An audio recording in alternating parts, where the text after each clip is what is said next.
नमस्कार विद्यार्थी मित्रांनो, मी प्राध्यापक प्रवीण कड आपल्या सगळ्यांचं मनपूर्वक स्वागत करतो।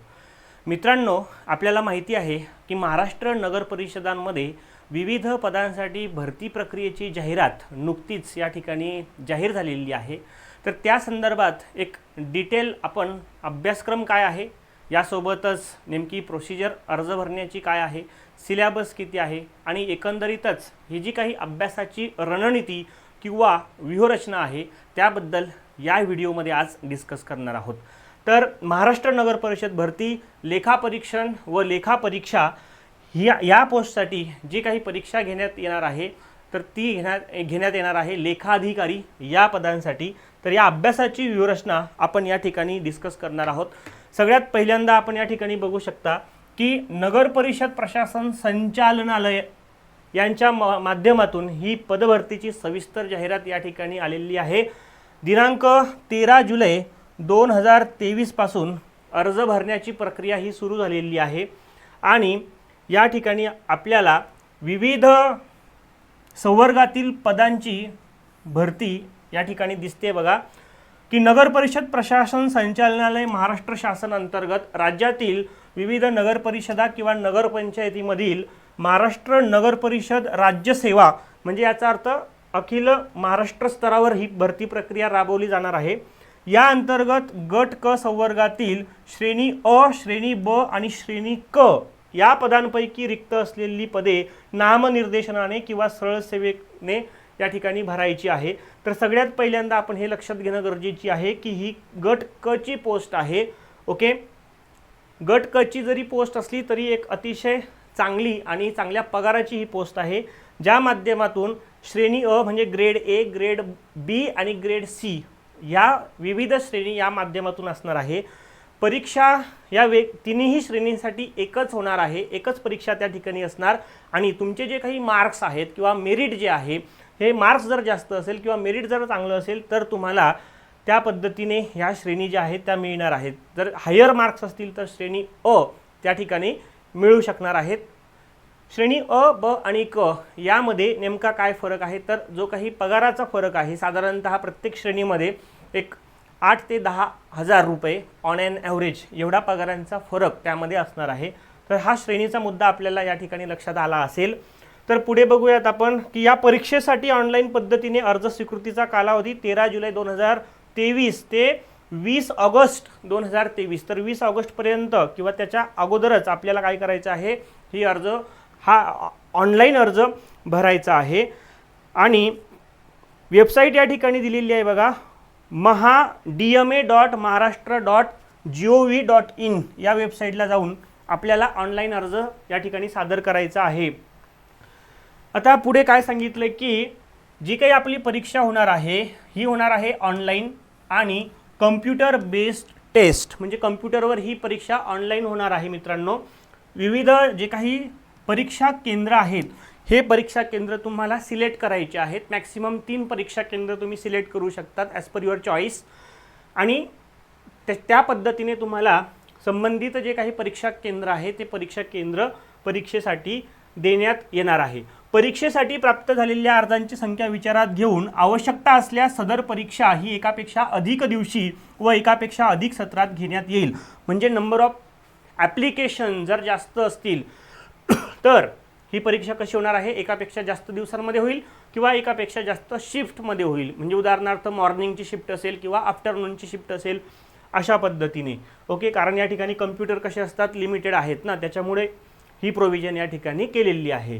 तर अशा प्रत्येक सत्रातील परीक्षेसाठी विहित करण्यात आलेल्या अभ्यासक्रमावर आधारित वेगवेगळी प्रश्नपत्रिका असणार आहे। म्हणजेच मॉर्निंगच्या शिफ्टला असलेली प्रश्नपत्रिका आणि दुपारच्या शिफ्टला असलेली प्रश्नपत्रिका याच्यामध्ये फरक असणार आहे। संबंधित उमेदवारास त्याचा प्रत्यक्ष परीक्षा दिनांक, वेळ आणि परीक्षा केंद्राचा तपशील परीक्षा प्रवेशपत्राद्वारे उपलब्ध होईल। म्हणजे हॉल तिकीट आल्यावर आपल्याला सर्व गोष्टी कळणार आहे। ओके, त्याच्यानंतर ही वेबसाईट तुम्हाला दिलेली आहे, या वेबसाईटला तुम्ही व्हिजिट करू शकता आणि ऑनलाईन अर्ज भरू शकता। त्याच्यानंतर पुढे काय दिले की महाराष्ट्र नगर परिषद राज्यसेवा अंतर्गत संवर्गनिहाय ज्या काही परीक्षा घेण्यात येणार आहे बघा, तब्बल एकूण 8 पदांसाठी एकूण 8 विविध जी काही पदं आहेत या पदांसाठी ही भरती प्रक्रिया राबवण्यात येणार आहे, ज्यामध्ये महाराष्ट्र नगर परिषद स्थापत्य अभियांत्रिकी आहे, विद्युत अभियांत्रिकी, संगणक अभियांत्रिकी, पाणी पुरवठा, त्याच्यानंतर आहे लेखापरीक्षण व लेखा सेवा, कर निर्धारण व प्रशासकीय सेवा, त्यानंतर अग्निशमन सेवा आणि स्वच्छता निरीक्षक सेवा.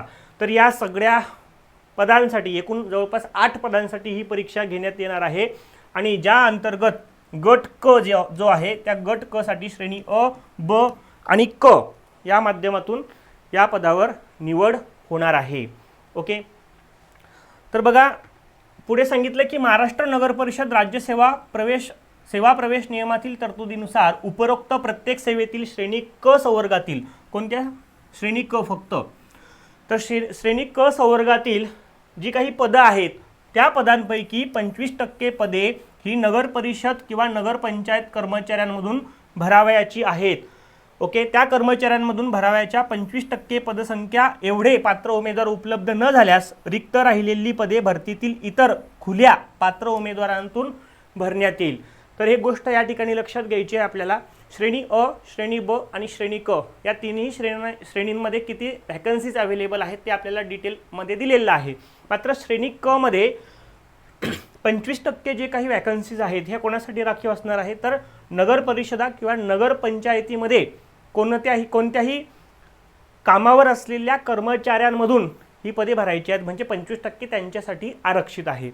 मात्र असं असलं तरी सुद्धा पुढे असं म्हटलंय की जर ही 25% जी पदसंख्या आहे तर त्यासाठी पात्र उमेदवार उपलब्ध झाले नाहीत तर राहिलेली जी काही ही 25% राखीव पदं आहेत ही कशातून भरली जातील, खुल्या उमेदवारांना त्या ठिकाणी ती देण्यात येतील असं या ठिकाणी स्पष्ट सांगितलेलं आहे.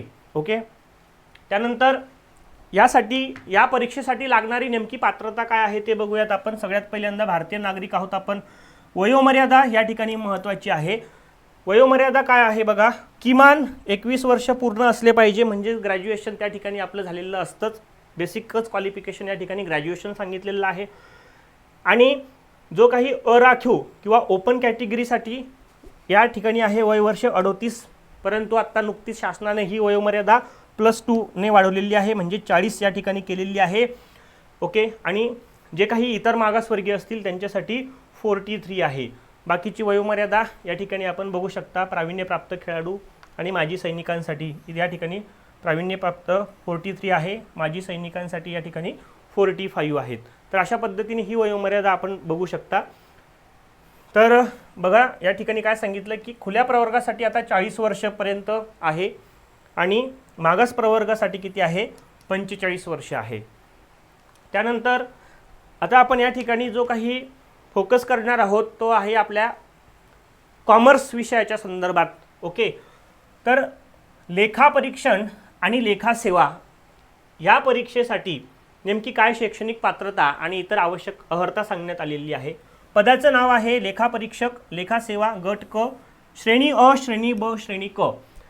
तर सर्वसाधारण उमेदवारांसाठी म्हणजे नगर परिषदेचे कर्मचारी सोडून जे आपण सर्वसाधारण आहोत त्यांच्यासाठी मान्यताप्राप्त विद्यापीठ किंवा मंडळातून वाणिज्य शाखेतील तो पदवीधारक असला पाहिजे.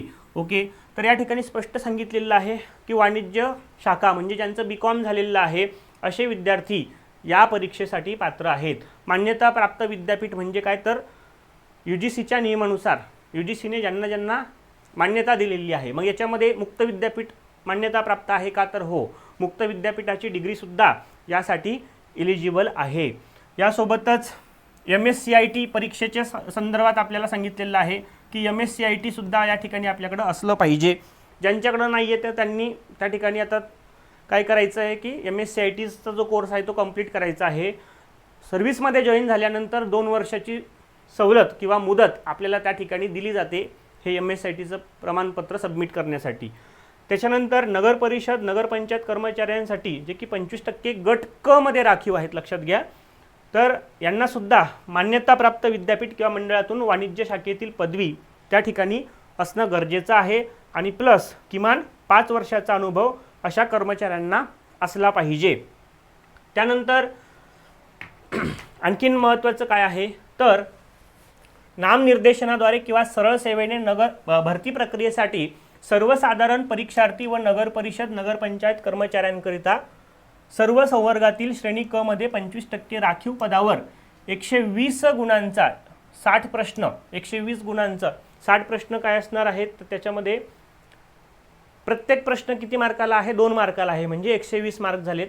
मराठी, इंग्रजी, सामान्य ज्ञान, बौद्धिक चाचणी या विषयांचा पेपर क्रमांक 1 असेल. तर पेपर क्रमांक 1 मध्ये कोणकोणते विषय आहेत बघा, मराठी आहे, इंग्रजी आहे, सामान्य ज्ञान आहे आणि बौद्धिक चाचणी आहे. व त्याचा अभ्यासक्रम सर्व संवर्गाकरता समान असेल. जे आपण 8 पदं पाहिलेली आहेत ती पदं. आणि पेपर क्रमांक 2 हा जो आहे हा संबंधित संवर्गासाठी आवश्यक असणारे विशेष ज्ञान म्हणजे स्पेशल नॉलेज किंवा विषय ज्ञानाशी संबंधित तो 80 गुणांचा असेल, ज्याच्यामध्ये 40 प्रश्न असेल, म्हणजे प्रत्येक प्रश्न हा 2 मार्कांसाठीचा आहे. मग यासाठी आपला विशेष ज्ञान म्हणजे कोणतं, तर या ठिकाणी कॉमर्स हा विषय आहे. उपरोक्त पेपर क्रमांक 1 व पेपर क्रमांक 2 ची परीक्षा ही एकत्र एकाच वेळी घेण्यात येईल. म्हणजे या ठिकाणी बघा 2 पेपर असं जरी म्हटलं असेल तरी ते एकाच सेशनमध्ये होणार आहेत, ऑनलाईन एकाच सेशनमध्ये होणार आहेत आणि there will be no break, कसल्याही प्रकारचा ब्रेक या 2 पेपरमध्ये नसेल. सेशन एकच आहे, त्याच्यामध्ये 2 सेक्शन करण्यात येतील. पेपर 1चं एक सेक्शन आणि पेपर 2चं दुसरं सेक्शन. पेपर क्रमांक 1 मध्ये किमान 45% गुण प्राप्त करणाऱ्या परीक्षार्थींचाच पेपर क्रमांक 2 तपासण्यात येईल. सगळ्यात महत्त्वाची कंडिशन आता या ठिकाणी टाकलेली आहे की पेपर क्रमांक 1 मध्ये तुम्हाला मिनिमम किती 45% एवढे मार्क्स मिळालेच पाहिजेत. निगेटिव्ह मार्किंगसुद्धा याला आहे, 1/4 निगेटिव्ह मार्किंग आहे. तसेच पेपर क्रमांक 2 मध्येही परीक्षार्थीने किमान 45% गुण प्राप्त करणे आवश्यक असेल आणि वरीलप्रमाणे दोन्ही पेपरमध्ये किमान 45% किंवा त्यापेक्षा अधिक गुण प्राप्त झाले तरच उमेदवाराचा गुणवत्ता यादीत समावेश करण्यात येईल. उर्वरित उमेदवार हे पुढील निवड प्रक्रियेतून बाद होतील व त्यांचा गुणवत्तेनुसार निवड सूची तयार करण्यासाठी विचार करण्यात येणार नाही. परीक्षार्थीने पेपर क्रमांक 1 व 2 मध्ये प्राप्त केलेल्या गुणांच्या आधारे गुणवत्ता यादी तयार करून त्या आधारे सामाजिक व समांतर आरक्षण विचारात घेऊन गुणवत्तेनुसार पात्र उमेदवारांची निवड करून निवड सूची तयार करण्यात येईल. तर महत्त्वाचा मुद्दा हा या ठिकाणी एवढाच आहे की पेपर क्रमांक 1 मध्ये किमान 45% इतके गुण मिळाले पाहिजे आणि यासोबतच पेपर क्रमांक 2 मध्ये सुद्धा 45% एवढे गुण मिळालेच पाहिजे आपल्याला. नाहीतर मागच्या 2018 मध्ये जी परीक्षा झालेली होती ज्याच्यामध्ये जवळपास 550+ जागा होत्या, तर त्यामध्ये बऱ्याच उमेदवारांना 45% गुण मिळाले नसल्या कारणाने बऱ्याचशा जागा व्हॅकंट राहिल्या, लक्षात घ्या. ओके, तर कदाचित असं परत होऊ शकेल. मुलांना 45% मार्क जर मिळाले नाही तर या 247 ज्या काही जागा आलेल्या आहेत यासुद्धा त्याच्यापैकी काही व्हॅकंट राहू शकतात. सो त्याच्यामुळे या दोन्ही गोष्टी आपल्यासाठी महत्त्वाच्या आहेत. उपरोक्त प्रत्येक संवर्गाकरिता वेगवेगळ्या स्वतंत्र परीक्षा घेण्यात येतील. म्हणजेच कर निर्धारणासाठी वेगळी परीक्षा असणार, लेखापरीक्षणासाठी वेगळी असणार, अभियांत्रिकीसाठी वेगळी असणार. तसेच संवर्गनिहाय दोन्ही पेपर एकाच वेळी कम्प्युटर बेस्ड टेस्ट पद्धतीने घेण्यात येणार असून प्रश्नपत्रिकेचे स्वरूप कसं आहे, वस्तुनिष्ठ बहुपर्यायी आहेत, म्हणजेच ते आहे MCQ स्वरूपाचं. आणि परीक्षा ही कम्प्युटर बेस्ड टेस्ट पद्धतीने घेण्यात येणार असून प्रत्येक सत्राच्या प्रश्नपत्रिका स्वतंत्रपणे उपलब्ध केल्या जाणार असून एकापेक्षा जास्त सत्रात परीक्षा आयोजित करण्यात येणार आहे. सत्र 1 ते अंतिम सत्र यामधील प्रश्नपत्रिकेचे स्वरूप व त्याची काठिण्य पातळी तपासण्यात येऊन त्याचे समानीकरण म्हणजे नॉर्मलायझेशन करण्याच्या पद्धतीने गुणांक निश्चित करून निकाल जाहीर करण्यात येईल. म्हणजे कधी कधी सकाळचा पेपर अवघड आला, दुपारचा पेपर सोपा आला तर असं होऊ शकतं. मग जे काही मेरिट आपल्याला काढायचं आहे किंवा गुणदान करायचं आहे तर ते नॉर्मलायझेशन पद्धतीनं होणार आहे. ओके, तर या ठिकाणी आपण बघू शकतो स्ट्रक्चर ऑफ द एक्झाम. आपल्याला लक्षात आलं की पेपर 2 स्वरूपाचे आहेत. पेपर 1 आहे आणि पेपर 2 आहे. पेपर 1 हा आपला जनरल स्टडीजचा आहे आणि पेपर 2 हा आपल्या विषयाशी संबंधित आहे. इथे आपण कॉमर्स या विषयाचं डिस्कशन करणार आहोत. तर बघा टोटल नंबर ऑफ क्वेश्चन्स किती आहे. पेपर 1 मध्ये 60 प्रश्न आहेत, पेपर 2 मध्ये 40 प्रश्न आहेत. टोटल 100 प्रश्न या ठिकाणी असणार आहेत. दुसरी महत्त्वाची गोष्ट, टोटल मार्क्स किती आहे. प्रत्येक प्रश्न 2 मार्कांसाठी असल्यामुळे पेपर क्रमांक 1 हा 120 मार्कांसाठी असून पेपर क्रमांक 2 हा 80 मार्कांसाठी आहे. अशा पद्धतीने 200 मार्कांचा हा पेपर असणार आहे. त्याच्यानंतर टाईम ड्युरेशन सुद्धा आपल्याला या ठिकाणी स्पेसिफाईड केलेलं आहे. पेपर क्रमांक 1 साठी आपल्याकडे आहे मित्रांनो 70 मिनिट्स, म्हणजे 70 मिनिट्समध्ये आपल्याला पेपर 1 सोडवायचा आहे आणि पेपर 2 साठी 50 मिनिट या ठिकाणी आहे। अशा पद्धतीने 120 मिनिट म्हणजे टोटल 2 तासाचा कालावधी आपल्याला या 100 प्रश्नांसाठी देण्यात आलेला आहे। आणि मिनिमम क्वालिफाईंगची पर्सेंटेजची अटसुद्धा या ठिकाणी दिलेली आहे, किमान 45%। ओके, दोन्ही पेपरमध्ये स्वतंत्रपणे 45% आपल्याला मिळालेच पाहिजे। तर या ठिकाणी आपण बघू शकता की नेमका अभ्यासक्रम आपल्याला काय आहे। नगर परिषद लेखापरीक्षण आणि लेखासेवा या परीक्षेचा हा अभ्यासक्रम आहे। प्रश्नपत्रिकांची संख्या 2 असणार आहे, ज्यामध्ये पेपर 1 आणि पेपर 2 हे एकत्रित होणार आहे। पेपर 1चा जर आपण विचार केला त्यामध्ये मराठी, इंग्रजी, सामान्य ज्ञान आणि बौद्धिक चाचणी यांचा समावेश आहे। मराठीमध्ये 15 प्रश्न विचारतील 30 मार्कांसाठी, इंग्रजीमध्ये 15 प्रश्न 30 मार्क, सामान्य ज्ञान 15 प्रश्न 30 मार्क आणि बौद्धिक चाचणी 15 प्रश्न 30 मार्क। तर अशा पद्धतीने टोटल प्रश्नांची संख्या आहे मित्रांनो 60 आणि एकूण गुण किती असणार आहे 120। त्यानंतर काठिण्य पातळी ही नेमकी कशा पद्धतीची असेल तर मराठी आणि इंग्रजी या विषयासाठी 12वीचा दर्जा असणार आहे आणि उर्वरित जे आहे सामान्य ज्ञान आणि बौद्धिक चाचणी या ठिकाणी पदवीचा दर्जा असणार आहे। ओके, परीक्षेचं माध्यम कोणतं आहे तर परीक्षेचं माध्यम आपण या ठिकाणी बघू शकता।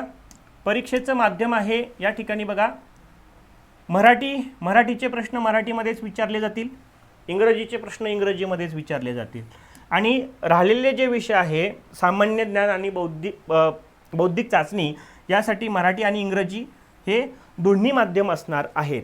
ओके, तर अशा पद्धतीने हा 70 मिनिटांचा कालावधी आहे आणि MCQ पॅटर्न हे असणार आहे, म्हणजेच एक प्रश्न असेल आणि त्याच्या खाली 4 त्याचे उत्तरं दिलेले असतील। जो प्रश्न इंग्रजीमध्ये छापलेला असेल त्याचंच रूपांतर त्या ठिकाणी मराठीमध्ये सुद्धा दिलेलं असणार आहे। तर दुसरा पेपर जो आहे आपल्या विषयाशी संबंधित आहे, ज्याच्यामध्ये 40 प्रश्न 80 मार्कांसाठी असणार आहेत आणि दर्जा जो आहे किंवा काठिण्य पातळी ही पदवी लेवलची आहे। याच्यामध्ये विचारले जाणारे प्रश्नसुद्धा मराठी आणि इंग्रजी अशा दोन्ही स्वरूपामध्ये असणार आहे, म्हणजे अकाउंट्स असेल, तुमचं इन्कम टॅक्स असेल, कॉस्टिंग असेल, हे विषयसुद्धा मराठीमध्ये विचारले जाणार आहेत।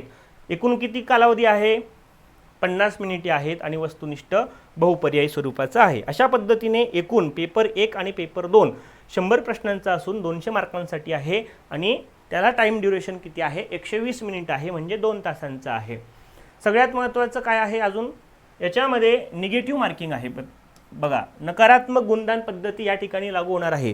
तर किती निगेटिव्ह मार्किंग आहे बघा, प्रत्येक चुकीच्या उत्तराकरिता 25% किंवा 1/4 एवढे गुण एकूण गुणांमधून वजा करण्यात येतील किंवा कमी करण्यात येतील। प्रत्येक चुकीच्या उत्तराकरिता किती 25% किंवा 1/4 एवढे गुण कशातून वजा केले जातील, एकूण गुणांमधून वजा केले जातील, हे लक्षात ठेवायचं आहे। म्हणजे 4 जर प्रश्न तुमचे जर चुकले तर एका प्रश्नाचे गुण वजा होतील। ओके, वरील प्रमाणे कार्यपद्धतीचा अवलंब करताना एकूण अंतिम गुणांची बेरीज अपूर्णांकात आली तरीही ती अपूर्णांकातच राहील व पुढील कार्यवाही त्याच्या आधारे करण्यात येईल। म्हणजे याच्यामध्ये काय सांगितलं, फॉर एक्झाम्पल 45% एवढे मार्क पाहिजेत आपल्याला, मग आपल्याला किती पडलेत 44.75 पडलेत। मग हे याचे 45% होणार का तर नाही होणार, 44.75 एवढेच राहतील। ओके, म्हणजे कॅन्डिडेट इलिजिबल होणार नाही असं त्याचं म्हणणं आहे। ओके, एखाद्या प्रश्नाचे उत्तर अनुत्तरित असेल तर अशा प्रकरणी नकारात्मक गुणदानाची पद्धत लागू नसणार आहे, म्हणजे जर प्रश्न सॉल्व्ह केला नाही तर निगेटिव्ह मार्किंग नाही जाणार आपलं। आता या ठिकाणी जो कॉमर्सचा पेपर आहे ज्याच्यामध्ये जवळपास 40 प्रश्न विचारण्यात येणार आहे, कोणकोणते विषय या ठिकाणी आहे बघू शकता आपण। याचा आपण ऑलरेडी इन डिटेल डिस्कशन केलेलं आहे, यूट्यूबला आपण बघू शकता अगोदरचे व्हिडिओज। अकाउंटिंग हा एक महत्त्वाचा विषय आहे, ज्याच्यामध्ये बुक कीपिंग अँड अकाउंटन्सी हा एक विषय आहे, त्याच्यानंतर कॉर्पोरेट अकाउंटिंगचा काही पार्ट आहे, ॲडव्हान्स अकाउंटिंगचा काही पार्ट आहे आणि अकाउंटिंग स्टँडर्डचा सुद्धा आहे। तर हा सिलेबस आपण या ठिकाणी बघू शकता। त्याच्यानंतर बिझनेस लॉ हा एक आपला दुसरा विषय आहे। जवळपास या बिझनेस लॉमध्ये किती एकूण 7 कायदे आहेत, contract act, negotiable instrument, bonus act, EPFचा ॲक्ट आहे, ग्रॅच्युटी ॲक्ट आहे, मिनिमम वेजेस ॲक्ट आहे, इंडस्ट्रियल डिस्प्यूट ॲक्ट आहे. हे सगळे कायदे आपण आपल्या ऑनलाईन बॅचमध्ये कव्हर केलेले आहेत. ओके, कंपनी लॉ आहे मित्रांनो, कंपनी ॲक्ट 2013चा, त्याची काय महत्त्वाची ठळक वैशिष्ट्ये आहेत. त्याच्यानंतर कॉस्ट अकाउंटिंग आहे, जे बेसिक आहे कॉस्ट अकाउंटिंगच्या संदर्भात ते आपल्याला या ठिकाणी विचारले जाणार आहे. देन फायनान्शियल मॅनेजमेंटच्या संदर्भात आपल्याला काही प्रश्न विचारण्यात येणार आहे. इन्कम टॅक्स हा सुद्धा एक महत्त्वाचा विषय असणार आहे, ज्याच्यामध्ये तुम्हाला काही प्रॉब्लेम दिले जातील ते सॉल्व करायचे आहेत, one liner. Okay, taxable salary काढा किंवा एखादं हाऊस आहे त्याचं व्हॅल्युएशन कॅल्क्युलेट करा, अशा पद्धतीने. ऑडिटिंग अँड अश्युरन्स हा सुद्धा एक महत्त्वाचा आणि थेरॉटिकल विषय आहे. याच्यामध्ये आणखीन एक विषय ॲड झालेला आहे, एक रूल ॲड झालेला आहे, तो म्हणजे special audit Bombay local fund audit act and rules 1930. हा एक महत्त्वाचा आपल्याला या ठिकाणी अभ्यास करायचा आहे. इन्फॉर्मेशन टेक्नॉलॉजी, ज्याच्यामध्ये कम्प्युटर आणि ICTच्या गोष्टी येतात, हे सुद्धा आपल्याला बघायचं आहे. Double entry system and single entry system of accounting, म्हणजे 11वीचा जो काही पोर्शन आहे तो बघायचा आहे. आणखीन याच्यामध्ये एक वेगळा पार्ट जो पडतो तो म्हणजे महाराष्ट्र म्युनिसिपल अकाउंट कोड 2013. तर जे ऑडिटर आहेत सध्या नगर परिषदांमध्ये, तर त्यांना हा कोड या ठिकाणी कामी येतो, जे काही त्यांचं कारभार आहे, तो व्यवहार आहे तो करण्यासाठी. तर तो आपल्याला या ठिकाणी नवीन सिलेबसमध्ये म्हणजे 2018च्या नंतर पहिल्यांदा इंट्रोड्यूस केलेला आहे, त्याचा अभ्यास करायचा आहे. Accounting of not for profit organisation 12वीचं जे युनिट आहे ते आपल्याला अभ्यासायचं आहे. त्याच्यानंतर बँक रिकन्सिलेशन स्टेटमेंट आहे, BRS ज्याला आपण म्हणतो, हे 11th आहे. Depreciation accounting documents, voucher, cash memo, invoice etcetera. त्यानंतर GSTचा ॲक्ट आहे 2017चा, वस्तू आणि सेवा कर कायदा. आणि नंतर काय आहे, बिझनेस इथिक्स आणि कम्युनिकेशन आहे. बिझनेस इथिक्स आहे, कम्युनिकेशन म्हणजे आपण जे BCमध्ये शिकलो आहे बघा. ओके, बिझनेस कम्युनिकेशनमध्ये शिकलो आहे आपण. कम्युनिकेशन म्हणजे काय, त्याचे टाईप्स काय, बॅरियर्स कोणकोणते आहेत कम्युनिकेशनची, ते याच्यामध्ये विचारले जाऊ शकेल तुम्हाला. आणि एक या ठिकाणी ग्रुप डायनामिक्स हा एक अजून एक विषय आहे, जो की ऑर्गनायझेशन बिहेवियरचा एक छोटासा पार्ट आहे. तर या ठिकाणी आपण बघू शकता की कशा पद्धतीनं एक कंपेरेटिव्ह ॲनालिसिस आपल्याला करता येईल. 2018मध्ये जी परीक्षा झालेली होती त्यामध्ये तेव्हा 100 प्रश्न कॉमर्स विषयासाठी होते आणि 50 प्रश्न जे हे इंग्लिश आणि मराठी या विषयाला होते. तर 100 पैकी कोणत्या विषयावर किती प्रश्न विचारले ते आपण बघूयात. बुक किपिंग अँड अकाउंटन्सी आणि अकाउंटिंग बघा, सगळ्यात जास्त वेटेज त्याला देण्यात आले होतं. 45 प्रश्न त्या ठिकाणी विचारण्यात आले. बिझनेस लॉवर 12 प्रश्न, कंपनी लॉ 1 प्रश्न, कॉस्ट अकाउंटिंग 10 प्रश्न, फायनान्शियल मॅनेजमेंट 6 प्रश्न. त्याच्यानंतर आहे इन्कम टॅक्स 12 प्रश्न, ऑडिटिंग अँड ॲश्युरन्स 7 प्रश्न, इन्फॉर्मेशन टेक्नॉलॉजी 7 प्रश्न. आणि हे 2 विषय आता नव्याने ॲड झालेले आहेत, त्याच्यामुळे तेव्हा काही प्रश्न नव्हते त्याच्या ठिकाणी. आता जी परीक्षा होणार आहे काही दिवसांमध्ये, तर त्यामध्ये नेमका कशा पद्धतीचे प्रश्न कोणत्या विषयावर किती असतील, एक ढोबळमानाने अंदाज आपण या ठिकाणी बांधू शकतो. हे एक्झॅक्ट असंच राहील असंही नाही, एक अंदाज आहे हा. जसं की बुक किपिंग अँड अकाउंटन्सीचं जे काही वेटेज आहे हे अजूनही या परीक्षेसाठी महत्त्वाचं असणार आहे. 15 प्रश्न त्याच्यावर ऑन ॲन ॲव्हरेज विचारले जातील. बिझनेस लॉ 4 प्रश्न, company law 2, cost accounting 3, financial management 3, income tax 4, auditing 3, information technology 2, GSTवर 1-2 प्रश्न विचारले जाऊ शकतील, बिझनेस इथिक्स अँड कम्युनिकेशन 2 प्रश्न. तर अशा पद्धतीने सर्वसाधारणपणे टोटल किती प्रश्न, 40 प्रश्न या ठिकाणी आपल्याला या संबंधित विषयांवर किंवा घटकांवर विचारले जाण्याची शक्यता आहे. आता याच्यामध्ये आपल्याला असं दिसतंय की काही प्रश्न खूपच 1 आणि 2 एवढ्या मार्कांसाठी आहे किंवा प्रश्नांसाठी आहे, तर तरीसुद्धा ते आपल्यासाठी करणं अतिशय गरजेचं आहे. कारण याचं काय आहे, तर मिनिमम 45% मार्क आपल्याला मिळालेच पाहिजे. त्याच्यामुळे कोणताच विषय या ठिकाणी सोडायचा नाही आहे. दुसरी गोष्ट म्हणजे अभ्यासक्रमाचा आवाका हा बराच आहे, भरपूर आहे. सो त्यामुळे प्रत्येक पॉईंट टू पॉईंट आपला या ठिकाणी किमान वरवरचा का होईना अभ्यास त्याचा झाला असला पाहिजे किंवा बेसिक कन्सेप्ट तरी आपल्या क्लिअर असल्या पाहिजेत. ओके, तर यासाठी आपण आपली एक ऑनलाईन बॅचसुद्धा लॉन्च केलेली आहे. जवळपास एक 100च्या आसपास व्हिडिओज लेक्चर त्याच्यामध्ये आपण अपलोड केलेले आहेत. ऑनलाईन बॅचची वैशिष्ट्ये आपण बघू शकता की वाणिज्य विषयाचा संपूर्ण अभ्यासक्रम आपण त्याच्यामध्ये कव्हर केलेला आहे. इंग्रजी आणि मराठी अशा दोन्ही भाषांमधून आपण लेक्चर्स त्या ठिकाणी डिलिव्हर केलेले आहे. आपण अकाउंट्स जे आहे ते मुद्दामहून किंवा जाणीवपूर्वक ते इंग्लिशमध्ये आपण अकाउंट घेतलेलं आहे, मात्र एक्सप्लेन करताना मराठीमध्ये ते सांगितलेलं आहे, कारण आपल्याला व्यवहारामध्ये सगळं इंग्लिशमध्ये सगळं अकाउंट्स ठेवावं लागतं. बाकीचे जे काही विषय आहेत हे सगळे इंग्लिश आणि मराठी अशा दोन्ही माध्यमातून लेक्चर्स व्हिडिओज आहेत. यासोबतच PDF च्या नोट्ससुद्धा दोन्ही भाषांमधून आहेत. एक व्हिडिओ तुम्ही 4 वेळा बघू शकता. बॅचची व्हॅलिडिटी 1 वर्ष आहे. विषयाने आहे PDF स्वरूपात नोट्स अवेलेबल आहेत. नोट्सची प्रिंटआउट काढण्यासाठी तुम्ही एक्सपोर्ट नावाचं हे आपलं एक बटन आहे, त्याच्यावर क्लिक करू शकता ॲपमध्ये गेल्यावर.